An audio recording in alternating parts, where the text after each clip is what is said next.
Salut à toutes et à tous. J'espère que vous allez bien. Sinon, de mon côté, tout se déroule aussi à merveille. Je suis bien heureux de vous retrouver une fois de plus sur une nouvelle vidéo pour vous partager une nouvelle astuce. Pour ce qui sera de l'astuce à suivre, nous allons aller comme d'habitude, c'est-à-dire sur un combiné.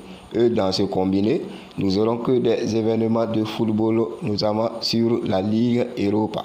Et dans l'ensemble, dans cette combinée, nous n'aurons que 7 événements avec une cote de 6.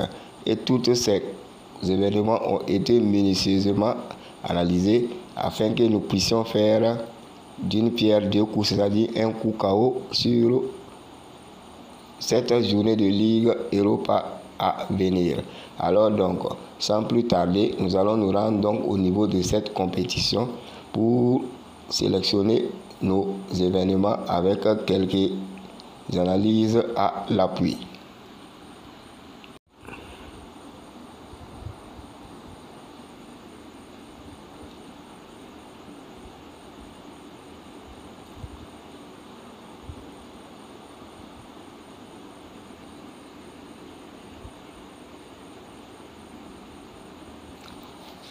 Et nous voici donc au niveau de cette compétition. Et comme je le disais, nous aurons à ce niveau 7 événements. Alors donc, sans plus tarder, nous allons partir pour le premier événement, c'est-à-dire le match entre Dynamo Kiev et Stade Rennais.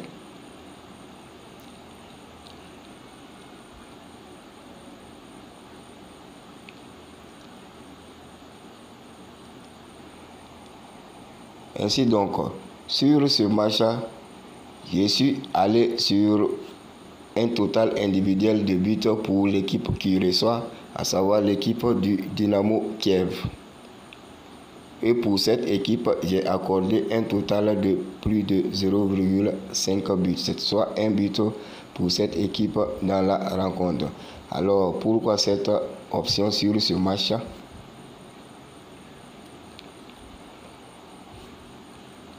Car j'ai constaté que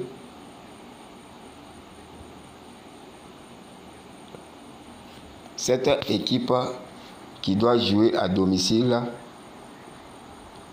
devant ses supporters fera de son mieux pour lever la honte du match aller, c'est-à-dire leur défaite 2-1 face au Stade Rennais qui jouait à domicile au match aller.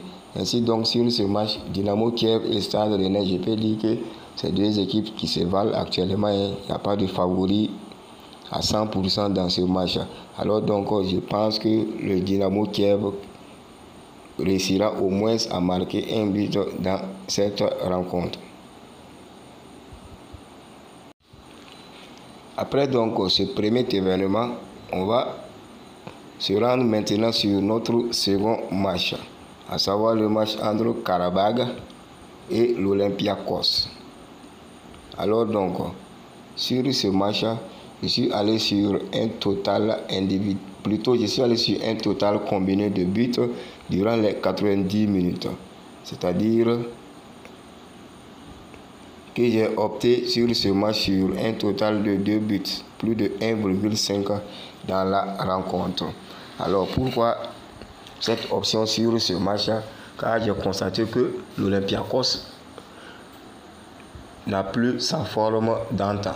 Elle s'est fait malmener par les équipes telles que Karabag, comme vous l'avez suivi au match aller. Karabag a remporté le match aller sur un score de 3-0. Alors donc, je pense que l'Olympiakos sur ce match retour tentera aussi de laver la honte subie et essaiera de marquer au moins un but. Et sur ces faits, étant donné que Karabag également joue à domicile et qu'elle est très en forme actuellement, je pense qu'elle aussi réussira à au moins marquer un but. Alors si on fait le total de ces un but, on se retrouve facilement avec nos 2 buts attendus. Alors sur ce match, un total de 2 buts serait facilement atteint. Pour ce qui concerne notre troisième option, on va se rendre sur le match entre Ferencváros et l'Étoile Rouge. Et à ce niveau, comme je le disais, à ce niveau, je suis allé sur les mêmes bases aussi que le match précédent ou l'option précédente, c'est-à-dire un total de 2 buts dans la rencontre. Alors pourquoi cette option aussi? Car je pense que sur ce match, il y aura au moins un but de chaque côté. Car les deux équipes également se valent, on peut dire qu'ils se valent, les deux équipes se valent.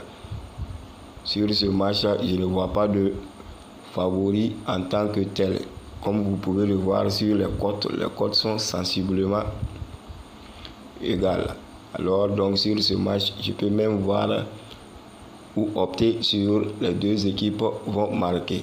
Et une fois un tel résultat atteint, nous on validera notre total de 1,5 attendu. Pour la suite de nos éléments, on va se rendre maintenant sur le match entre le PSV Eindhoven et le Zurich. Alors donc, sur ce match, j'ai juste opté sur une victoire simple du PSV Eindhoven. Alors pourquoi cette option? Car si vous suivez bien ces deux équipes actuellement en Coupe d'Europe ainsi qu'en championnat, vous verrez qu'il n'y a pas match entre ces deux équipes. Le PSV Eindhoven est largement au-dessus du FC Zurich et cela se démontre par la raclée suivie par cette équipe à domicile au match aller face au PSV Eindhoven. Voici le score du match aller là. 5-1 en faveur du PSV Eindhoven. Alors je pense que sur ce match, il n'y aura pas également bataille entre ces deux équipes et le PSV Eindhoven devrait le remporter très facilement. Pour nos trois autres événements, on va se rendre du côté de l'Europa League Conférence.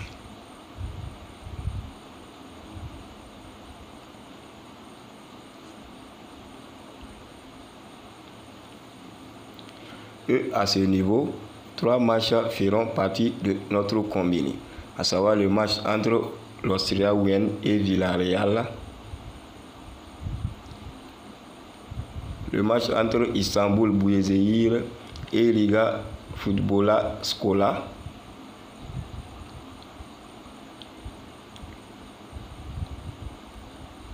et le troisième match sera entre Balkany et le Sivasspor. Alors donc, restant sur le match entre Balkany et Sivasspor, à ce niveau,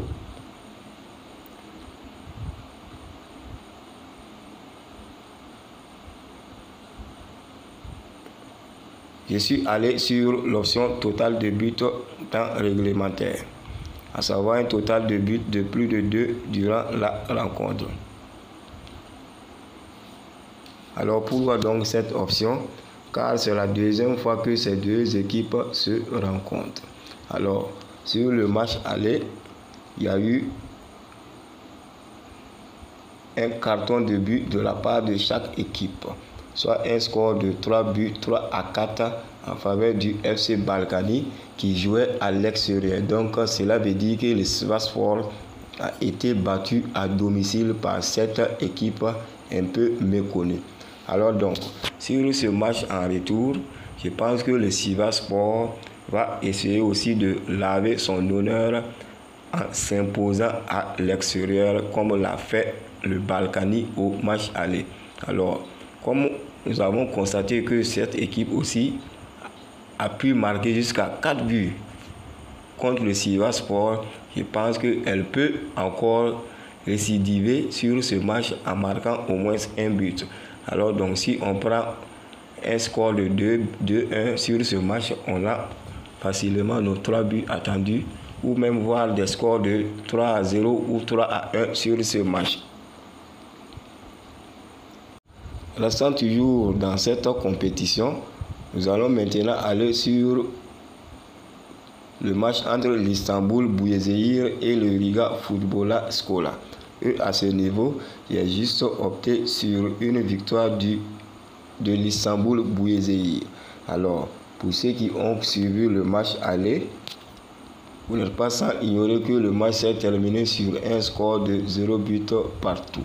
Alors, l'Istanbul Basaksehir, qui part favorite dans cette rencontre et qui joue à domicile, essayera de remporter cette rencontre à tout prix. Étant donné qu'au match aller, cette équipe a tout fait pour au moins marquer un but face à cette équipe du Riga Futbola Skola qui était même privée d'un joueur. Alors, je pense que sur ce match qu'elle doit jouer à domicile, elle essaiera de faire honneur à ses supporters en jouant à la maison. Pour le dernier événement sur cette compétition, nous allons venir sur ce match entre l'Austria Vienne et Villarreal. Et à ce niveau,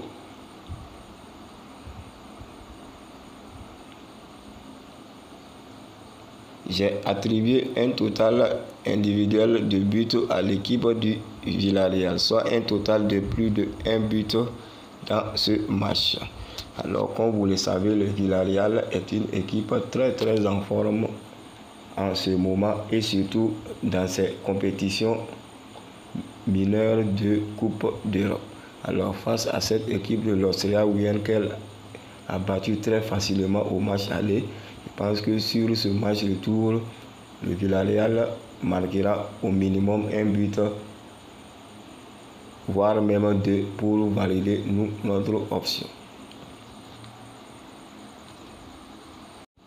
Voilà ainsi donc réunis nos 7 événements tantôt évoqués.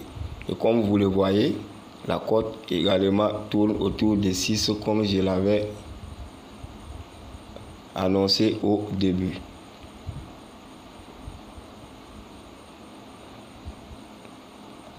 Alors, si vous avez bien suivi les analyses, vous pouvez confirmer mes dires et être sûr à au moins 90% que ces événements sont réalistes et réalisables. Alors, pour ce qui est de notre code de se combiner, nous avons AA8UD. AA.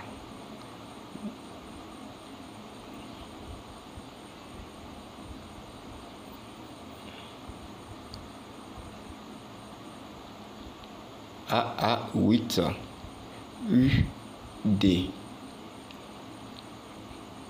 C'est le code pour ces deux compétitions, Europa League et Europa League Conférence, pour la journée du 13. Alors donc, je vous invite tous à y participer en jouant ou en misant sur ce code. Et voilà donc l'astuce que j'avais à évoquer ou à partager avec vous sur la Ligue Europa à venir. J'espère qu'elle nous portera chance. Alors, j'espère vous retrouver dans la joie et la bonne humeur après qu'on l'ait validé. D'ici là, portez-vous bien.